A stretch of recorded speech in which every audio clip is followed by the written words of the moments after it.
жаға жыртысатын әдет бар. Осындай келеңсіз оқиғаларды әсіресе қоғамдық орындарда, жол бойында жиі көруге болады. Өкінішке қарай, солардың ішінде айқай-шу шығаратын, балағат сөздерін айтып, қоғамдық тәртіпті бұзатын әйелдер де бар. Бұл мәдениетті, өркениетті қоғамға жараспайтын қылық еліміздің халықаралық қоғамдастықтағы беделіне зиян келтіретін құбылыс.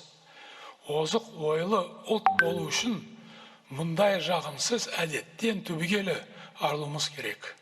Ұлы Абай, біріңді қазақ, бірің дос, көрмесең істің бәрі бос деп бекер айтпаған.